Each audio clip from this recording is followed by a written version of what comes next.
की क्लास के अंदर हम पढ़ने जा रहे हैं क्लास 10 के नया चैप्टर, का नाम है linear equation in two variable.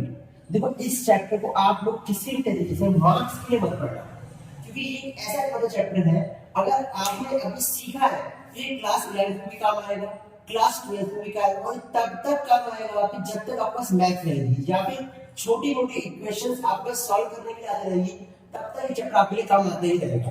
Class 8 के अंदर जिस बच्चों ने पढ़ा होगा तो आप लोगों ने पढ़ा होगा linear equation in one variable. जिस बच्चों या फिर आपने ऐसे सीखा होगा कि आपने ऐसे इक्वेशन निकालना सीखी होगी, फिर आपने इसको ऐसे करके सॉल्व किया होगा, फिर आपने ऐसे करके इक्वेशन एक्स वैल्यू निकाली होगी।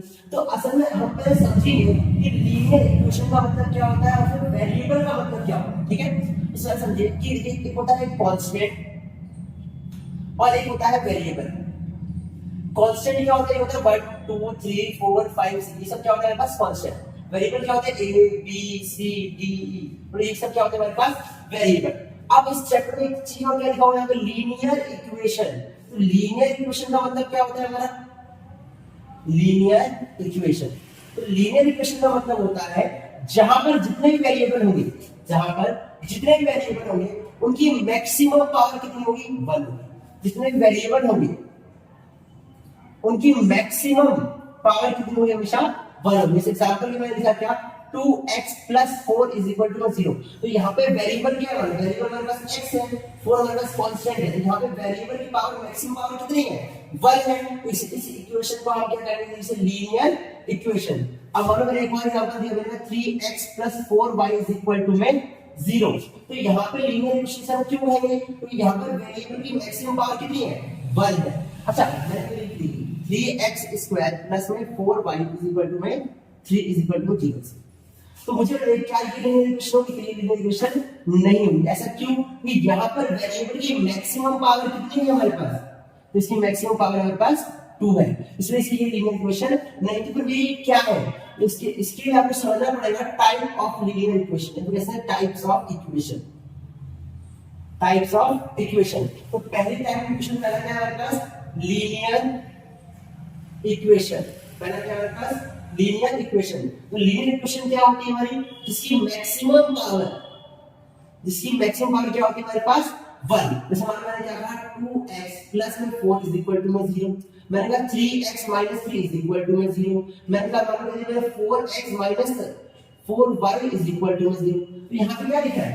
जितने भी वेरिएबल है उसकी मैक्सिमम पावर कितनी हो रही है? 0 हो रही है। इसी हिसाब से जैसे हमने इक्वेशन लिखी है तो इससे हमने जनरल इक्वेशन निकाली है। क्या निकाली हमने? जनरल इक्वेशन निकाली। क्या जनरल इक्वेशन हमारे पास? जनरल इक्वेशन निकाली। देखो यहाँ पर x के साथ कोई भी वेरिएबल हो सकता है। तो मैंने मान लिया वो x से कोई वेरिएबल मान लो a प्लस या फिर माइनस, या प्लस भी हो सकता है फिर माइनस भी हो सकता है। इसके साथ क्या हो सकता है? कुछ भी नंबर हो सकता है, प्लस माइनस कुछ भी नंबर। मैंने क्या मान लिया? b = 0।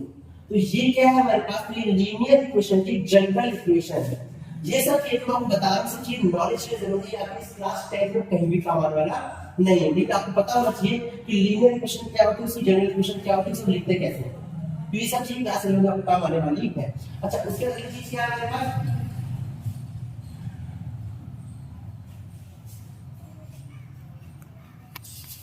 अगली चीज है हमारे पास क्वाड्रेटिक इक्वेशन। Quadratic equation. अब क्वाड्रेटिक इक्वेशन क्या होगा? अभी मैंने बताया जिसकी मैक्सिमम पावर क्या होगी तरीके से हमारे पास? 2 होगी। इसकी मैक्सिमम पावर क्या होगी हमारे पास? 2 होगी। जैसे मान लिखा 2x² + 3x + 4 = 0। तो मुझे बताइए यहाँ पर मैक्सिमम पावर कितनी है इसकी? तो आप लोगों ने इसकी मैक्सिमम पावर कितनी है? 2 है। तो इसलिए हम क्या करेंगे? तरीके से क्वाड्रेटिक इक्वेशन। समझ आया? अच्छा हमारे एक और बोला जैसे मैंने बोल दिया 3x² + 4 = 0। क्या ये क्वाड्रेटिक इक्वेशन होगी? आप लोग बोलोगे हाँ भैया ये क्वाड्रेटिक इक्वेशन होगी। तो हमें ये नहीं देखना कि वहां पे x कितने हैं, नंबर कितने हैं। आपको सिर्फ ये देखना है कि वहां पर मैक्सिमम पावर कितनी है। तो यहाँ पे मैक्सिमम पावर कितनी है? 2 है। तो हाँ ये भी क्या हो सकती है तरीके से हमारे पास क्वाड्रेटिक इक्वेशन हमारे पास हो सकती है। क्या ये होगी हमारे पास क्वाड्रेटिक इक्वेशन होगी? पावर अगेन नहीं, क्योंकि यहाँ पे मैक्सिमम पावर कितनी है हमारे पास? 1। अच्छा जैसे हमने लीनियर इक्वेशन की जनरल इक्वेशन निकाली है, क्या मैं इसकी भी जनरल इक्वेशन निकाल सकता हूँ क्या? अगर मैं जनरल इक्वेशन में कुछ निकाल सकता हूँ क्या? मुझे तो एक्स स्क्वायर के साथ यहाँ पे कोई भी नंबर हो सकता है, तो मैंने मान लिया नंबर ए हो सकता है, ए एक्स स्क्वायर हो सकता है, प्लस देखो प्लस भी हो सकता है, माइनस भी हो सकता है, प्लस भी हो सकता है, माइनस भी हो सकता है। एक्स के साथ क्या यहाँ पे कोई भी नंबर हो सकता है, मैंने मान लिया नंबर बी होगा मान, प्लस सी, ये कोई हो सकता है। तो ये क्या है हमारे पास क्वाड्रेटिक इक्वेशन, लेकिन ये हम कहेंगे नहीं कि क्वाड्रेटिक इक्वेशन हो सकती है। क्यों? जब तक हम यहाँ पे एक बात और नहीं कहेंगे क्या, कि जो ए होगा आपका वो इक्वल टू जीरो कभी भी नहीं होगा। अगर a इक्वल टू जीरो हो गया तो मुझे बताओ क्या क्वाड्रेटिक इक्वेशन आ जाएगी? नहीं समझ आया ऐसा सिचुएशन। एग्जांपल के लिए मेरे पास 0x square plus 4x plus 3, मुझे बताओ क्या ये इक्वेशन कहलाएगा? मतलब आप वैसे नहीं लाया तो क्या लाएगा? देखो 0 का मल्टीप्लाई जैसे मैं x स्क्वायर से करूंगा 0 हो जाएगा हमारे पास, तो 4x प्लस 3, तो हमारे पास एक्चुअल क्वाड्रेटिक इक्वेशन कौन सी निकली? 4x plus 3। तो ये क्वाड्रेटिक इक्वेशन हमारे पास नहीं होगी। देखो अगर जनरल इक्वेशन की बात करें तो जनरल इक्वेशन तब तक खत्म नहीं हुई जब तक आप कंपलसरी बात नहीं कर देते क्या, कि ax square plus minus bx plus minus c is equal to 0, तब तक नहीं होगा जब तक a की वैल्यू इक्वल टू 0 होगी। ठीक है। अच्छा अगले नंबर चलते क्या हमारे पास क्यूबिक इक्वेशन। क्या समझते हैं आपने वाला क्यूबिक इक्वेशन?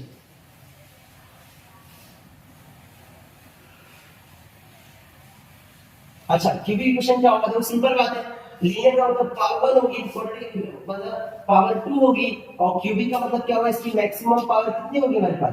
तो आप बोलोगे इसमें से पावर 3 होगी। जैसे मैंने बोला 2x cube plus 4x square minus 3x plus 3 plus 4 is equal to 0। तो यहाँ पे ये इक्वेशन है, उसकी मैक्सिमम पावर कितनी है? 3 है। इसका मतलब क्या कहेंगे? इसे क्यूबिक इक्वेशन। अच्छा इसके अलावा ये मालूम है, ये लिख दिया 3x square minus 3x plus 4, क्या अच्छा होता है? क्या ये क्यूबिक इक्वेशन है? तो आप तो बोलोगे हाँ क्यों इक्वेशन है, क्योंकि इसकी मैक्सिमम पावर कितनी है? 3 है। ठीक है, ये भी है आपके पास। अच्छा तो क्या ये है क्यूबिक इक्वेशन? आप बोलोगे नहीं, क्यों नहीं है क्यूबिक इक्वेशन? क्योंकि यहाँ पर x की मैक्सिमम पावर कितनी थी? 2 दिख रही है। अच्छा क्या मैं ये कह सकता हूँ इस क्वेश्चन का सिंपल मतलब ये है कि यहाँ पर जो भी क्यूबिक मतलब जो भी x क्यूब है वो 0 होगा हमारा, प्लस 4x स्क्वायर प्लस में 3x plus 4 is equal to 0। तो क्या मैं ये कह सकता हूँ कि यहाँ पर भी देखो क्या a कभी भी क्या नहीं होना चाहिए? 0 नहीं होना चाहिए। यहाँ पर भी क्या होना चाहिए? a कभी भी 0 नहीं होना चाहिए। इसका मतलब इसकी अगर मैं जनरल इक्वेशन निकालूं तो क्या लिखेंगे general equation? ax cube plus या फिर minus bx square plus minus cx plus में d इज इक्वल टू में 0। जी क्या निकल गया? क्यूबिक इक्वेशन की जनरल इक्वेशन निकल के आ गई। ठीक है। अच्छा इसके बाद इसके कुछ ग्राफ भी आते हैं। क्लास 9 के अंदर आपने ये सब चीजें पढ़ी होंगी, और नहीं पढ़ी तो मैं इसको आपको इस तरीके से पढ़ा रहा हूँ ताकि आपकी 9th क्लास के भी कॉन्सेप्ट क्लियर हो जाए और 10th क्लास में दिक्कत भी ना आए, नहीं 11th में दिक्कत आए। ठीक है। अच्छा इसके अलावा इसमें कुछ ग्राफ भी होते हैं। ठीक है। उन ग्राफ को अपना ध्यान नहीं देना, एक ग्राफ पे ध्यान देना है। इसका नाम क्या है हमारे पास? Linear equation. क्या नाम है इसका? Linear equation. Linear equation graph को देखना है। Linear equation. अच्छा लीनियर इक्वेशन, उससे पहले चीज समझो, अभी तक बचपन में आप लोगों ने क्या सीखा? Linear equation one variable.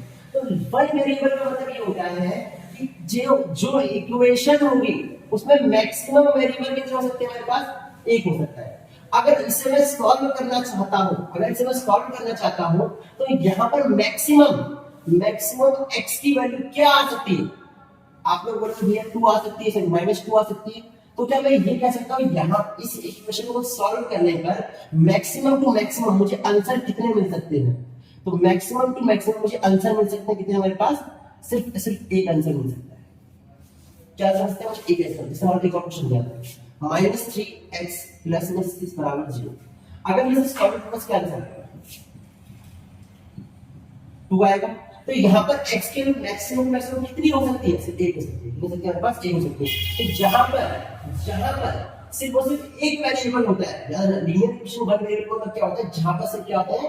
सिर्फ और सिर्फ एक वेरिएबल होता है, उसे हम कहते हैं linear equation in one variable. ये हमारा चैप्टर ये नहीं है। चैप्टर क्या हमारे पास? Linear equation in two variable. क्या चैप्टर हमारे पास? Linear equation in two variable. अब बताओ यहाँ पे क्या होगा, यहाँ पर मैक्सिमम वेरिएबल कितने होंगे मेरे पास, दो। तो मैक्सिमम दो होंगे। और अगर मैं यहाँ पर x और y की वैल्यू फाइंड करना चाहता हूँ, ठीक है, अब मुझे इस क्वेश्चन को सॉल्व करना है। तो क्लास 9 में जब आपने क्वेश्चन सॉल्व करना सीखी होगी, कैसे करते हैं, देखो बॉक्स फार्मूला याद है, बॉक्स फार्मूला। जैसे मान लो मुझे x और y की वैल्यू निकालनी है, तो मुझे क्या करना है, x और y की वैल्यू क्या करना पड़ेगा, पहले मैं क्या करूंगा कि x की जगह पे 0 पुट करूंगा। जैसे मैं x की जगह पे 0 पुट करूंगा, मेरे पास y की वैल्यू निकल के आ जाएगी कितनी, देखो 2 * 0 0 + 4y = 0। तो यहां से y की वैल्यू कितनी आई मेरे पास, 0 आ गई। x भी 0 और y भी 0। अब मैंने क्या किया, x की जगह मान लो मैंने रख दिया 4 रख दिया, ठीक है। तो x वैल्यू कितनी आ गई, 4 आ गई।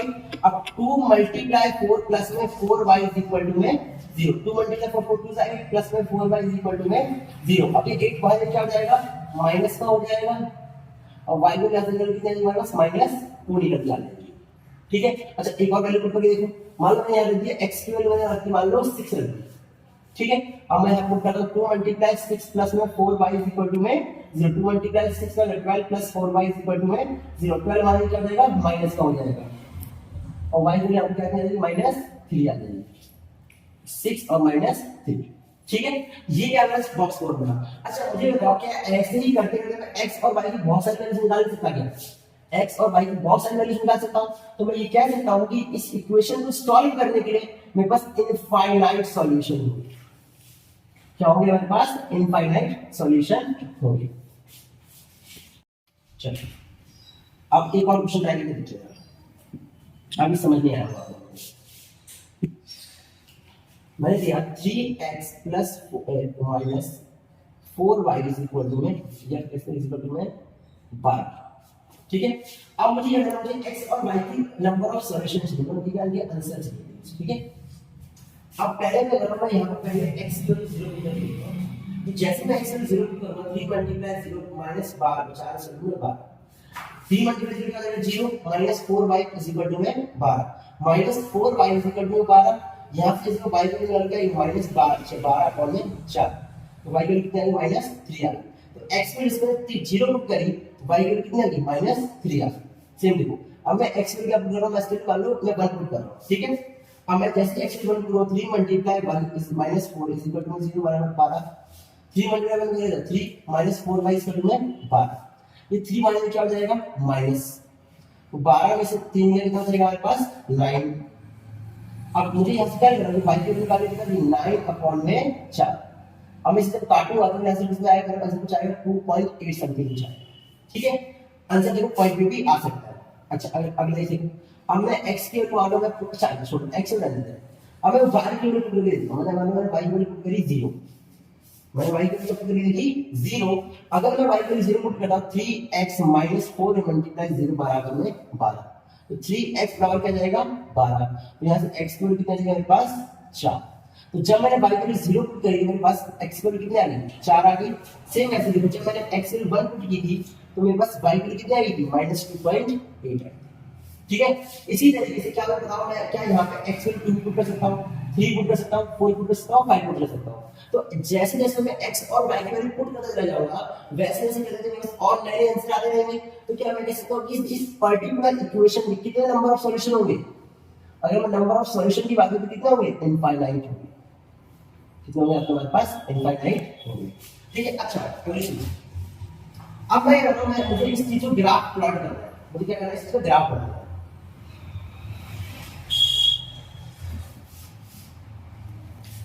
ये क्या है, ग्राफ है, बीच में क्या होता है 0 होता है, यहाँ पे क्या होता है x एक्सिस होता है, यहाँ पे y एक्सिस होता है, यहाँ पे -y होता है, यहाँ पे क्या होता है -x एक्सिस होता है, ठीक है। यहाँ पे मैंने लिखा 1 2 3 4 5 -1 -2 -3 -4 1 2 3 4 -1 -2 -3 -4, ठीक है। अब मुझे इन इक्वेशंस में जो नंबर है इसके कोऑर्डिनेट्स जो मेरे पास आए हैं मुझे इसे ग्राफ में प्लॉट करना है, ठीक है। तो देखो x के यहाँ पे क्या है 0 है और y को क्या होना चाहिए -3 मतलब नीचे आना चाहिए, मतलब ये कोऑर्डिनेट की बात कर रहा है 0, -3। अच्छा यहाँ पे x में क्या है 1 है और y के लिए क्या है -2.8 तो माइनस करके नीचे आना पड़ेगा फिर से, कुछ समथिंग कहां पे आएगा, यहाँ पे आएगा ये 1 कॉमा माइनस 2.8। अच्छा यहाँ पे 4 y का क्या है 4 है, मतलब यहाँ पे आ जाए 4 कॉमा 0। ठीक है, अब मैं क्या करता हूँ, इस इक्वेशन को लाइन खींचूंगा।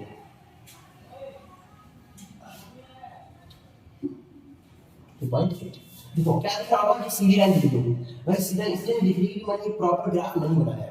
जब आप एक प्रॉपर ग्राफ बनाएंगे, जब ग्राफ पेपर लेके आएंगे उसको जब बनाएंगे तो ये दिखेगा कि सभी लाइन कैसी रहेगी मेरे पास, सीधी लाइन रहेगी। तो इससे एक नेट कंक्लूजन क्या निकला हमारे पास, इससे नेट कंक्लूजन ये निकला हमारे पास कि जो लीनियर इक्वेशन होगी उसकी जितने भी ग्राफ होंगे उसकी वो कैसे होंगे, हमेशा स्ट्रेट लाइन होंगे। ग्राफ कैसे होंगे, मतलब उसके स्ट्रेट लाइन होंगे। ठीक है हमारे पास ये सब कंक्लूजन नंबर 2 हो गया। दोबारा से लोग क्या कि जब मैं किसी भी लीनियर इक्वेशन टू वेरिएबल की किसी भी इक्वेशन को सॉल्व करता हूं उसके कितने नंबर ऑफ सॉल्यूशन निकल सकते हैं, उसके इनफाइनाइट नंबर ऑफ सॉल्यूशंस निकल सकते हैं। और इसका ग्राफ हमेशा कैसे होगा, इसका ग्राफ हमेशा स्ट्रेट होगा। इसके अलावा क्वाड्रेटिक इक्वेशन के भी ग्राफ होते हैं, क्यूबिक इक्वेशन के भी ग्राफ होते हैं, लेकिन वो आपके पेपर के लिए इंपॉर्टेंट नहीं है। मैं सिर्फ वो समझा दे रहा हूं जो आपके पेपर के लिए इंपॉर्टेंट है। ठीक है, आगे बात करते हैं जरा एक और एग्जांपल समझते हैं। ठीक है,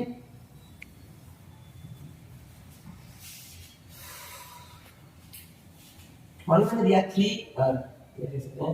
5x प्लस में 2y इज इक्वल टू में 10। ठीक है, मुझे यहाँ पे करना है, मुझे यहाँ पे ग्राफ भी ड्रॉ करना है। Draw the graph with number of solutions. ठीक है, पहले नंबर ऑफ सॉल्यूशंस निकालेंगे तो क्या करना पड़ेगा, मुझे x और y का ग्राफ फॉर्मूला इस्तेमाल करना पड़ेगा मेरे को। ठीक है, तो पहले मैं x की वैल्यू पुट कर रहा हूं 0। पहले मैं x की वैल्यू क्या पुट कर रहा हूं, यहाँ पर 0। तो 5 multiply 0 plus 2y is equal to 10। तो 5 मल्टीप्लाई 0 क्या हो जाएगा 0 प्लस में 2y इज इक्वल टू हो जाएगा 10। यहां से 5 पहले मेरे पास 5 0 और 5। अब पहले मैंने क्या किया, हाँ एक बार मैंने x की वैल्यू पुट करी, अब मैं एक बार y की वैल्यू पुट कर रहा हूं। जब आप ये क्वेश्चन सॉल्व करिएगा तो क्या करना, एक बार पहले x की वैल्यू पुट करना, एक बार y की वैल्यू पुट करना, इससे आपको क्वेश्चन करने में आसानी रहेगी। ठीक है, अब 5x plus 2 multiply by 0 plus बराबर 10। 5x प्लस में 2 मल्टीप्लाई 0 बराबर में 10। 5x बराबर 10, तो यहाँ से x निकाल के हमारे पास 2 आ जाएगी। और जब हमने y में 0 पुट करेंगे तो x कितनी आ गई 2 आ गई। आपको करना है ऐसा करो कि अब x की वैल्यू कुछ और पुट कर लो या फिर x और y आपकी मर्जी। मान लो मैंने पुट कर लिया, y की वैल्यू पुट कर लिया 4। ठीक है 5x plus 2 multiply 4 is equal to 10। तो 5x 2 multiply 4 हो जाएगा 8 बराबर में 10। अब मैं 8 को यहाँ पे सब जाएगा 5x बराबर 10 minus 8 और 5x बराबर हमारे पास 2। तो x को यहाँ पे आ जाएगी 2 upon में 5 से काटो तो क्या आएगा 0.4 आ। ठीक है, इसका मतलब क्या हुआ, y को मैंने 4 को कर दिया, बस x की कितना है 0.4 आ गई। ठीक है, इसका मतलब है कि अगर जैसे मान लो अब x में मैं 5 पुट करूं तो बस y की वैल्यू चली जाएगी, तो मैं 6 पुट करूंगा तो हो जाएगी 7 पुट करूंगा तो हो जाएगी। इसमें मैं क्या कर सकता हूं, इसकी नंबर ऑफ सॉल्यूशंस कितने निकलेंगे, इसकी इनफाइनाइट नंबर ऑफ सॉल्यूशंस निकलेंगे। ठीक है, अच्छा अब मुझे क्या ड्रॉ करना है, इसका ग्राफ ड्रॉ करना है। ठीक है, ग्राफ, चलो मैं ग्राफ ड्रॉ करना है।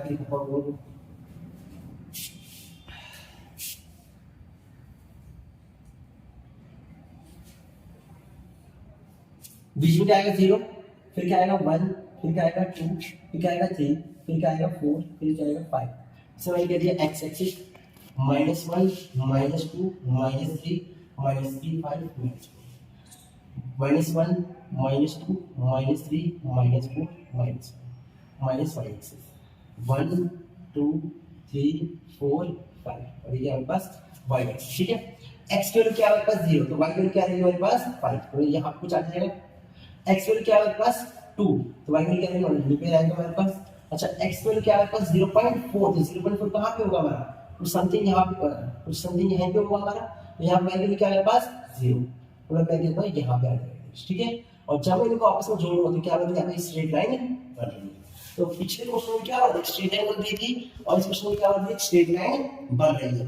इसलिए हम दोबारा क्या कह सकते हैं कि जितने भी लीनियर इक्वेशंस होंगी, जितने भी लीनियर इक्वेशन होंगे हमारे पास, उनका ग्राफ किससे बनेगा, हमेशा स्ट्रेट लाइन। ठीक है, आज के लेक्चर के लिए इतना ही रहेगा।